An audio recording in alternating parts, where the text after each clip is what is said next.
இந்த புதிய நாளிலும் உங்களை பார்க்கறது ரொம்ப சந்தோஷம். ஆண்டவர் நல்லவர். அவர் உங்கள் வாழ்க்கையில் நன்மைகளை செய்கிறவர். அவர் எண்ண முடியாத, யோசிக்க முடியாத பெரிய காரியங்களை செய்கிறவர். இப்படியெல்லாம் ஆண்டவர் நம்முடைய வாழ்க்கையில் செய்வாரா அப்படின்னு யோசிக்கத்தக்கதாக பிரம்மாண்டமான காரியங்களை தேவன் உங்கள் வாழ்க்கையில் செய்வார்.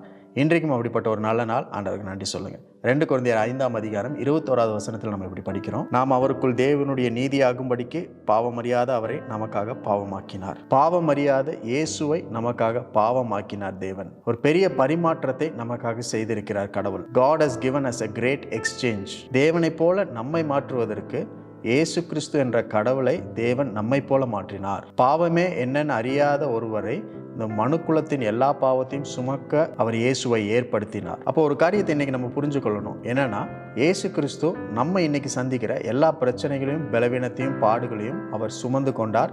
சிலுவையில் அவைகளை ஜெயமாக வென்றார் அப்படின்றத நம்ம புரிந்து கொள்ளணும். இப்படிப்பட்ட பரிமாற்றம் நம்மளுக்காக நடந்திருக்கிறது. ஆல்ரெடி இந்த எக்ஸ்சேஞ்சை ஆண்டவர் செய்துட்டார். இது ஒரு சிம்பிள் கான்செப்ட் தான். நம்ம கடையில் போய் ஏதாவது பொருள் வாங்கிட்டு வரோம். அந்த பொருள் ஏதாவது டேமேஜ் இருந்துச்சுன்னா நம்ம என்ன செய்வோம்னா, உடனே அதை கொண்டு போய் எக்ஸ்சேஞ்ச் பண்ணிடுவோம். அந்த டேமேஜான பொருளுக்கு பதிலாக ஒரு நல்ல பொருள், அதே பொருளை நம்ம வாங்கிட்டு வந்துடுவோம். அப்படி செய்யும் பொழுது நம்மளுக்கே ஒரு பெரிய திருப்தி ஏற்படும், ஒரு மகிழ்ச்சி இருக்கும். டேமேஜாக இருக்க ப்ராடக்ட்டை யூஸ் பண்ணுறதுக்கும் நல்ல பர்ஃபெக்டாக இருக்கிற ப்ராடக்ட்டை யூஸ் பண்ணுறதுக்கும் நம்மளுக்கே ஒரு வித்தியாசம் தெரியும், ஒரு மகிழ்ச்சி இருக்கும், சந்தோஷம் இருக்கும். அப்போ நம்ம இன்றைக்கு பார்க்குற எல்லா பிரச்சனைகளும், பலவீனங்களும், வியாதிகளையும், நெருக்கங்களையும், சவால்களையும், இவைகள் எல்லாவற்றையும் இயேசு கிறிஸ்து நமக்காக பரிமாற்றம் செய்து விட்டார், எக்ஸ்சேஞ்ச் பண்ணிட்டார் அப்படின்றத தான் நம்ம இன்னைக்கு விசுவாசிக்கணும். இப்போ இன்னைக்கு இருக்கிற பிரச்சனையை நம்ம நாளைக்கு தீர்த்து இதிலிருந்து ஒரு விடுதலை வரணும் அப்படின்னு நம்ம எதையும் ஃபேஸ் பண்ணுறது கிடையாது.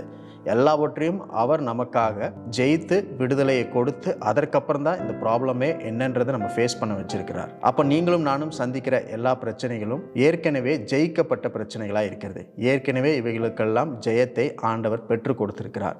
அப்படித்தான் நம்ம எல்லா சூழ்நிலையும், எல்லா பிரச்சனையும், நெருக்கத்தையும் அணுக வேண்டும். That is how we should approach every problem in our life. பரிமாற்றம் முடிந்தது. ஆகவே நீங்கள் செய்ய வேண்டியது ஒன்றே ஒன்று தான், நன்றி சொல்லுங்கள். There has been a great exchange that has taken place, a divine exchange that God has given us.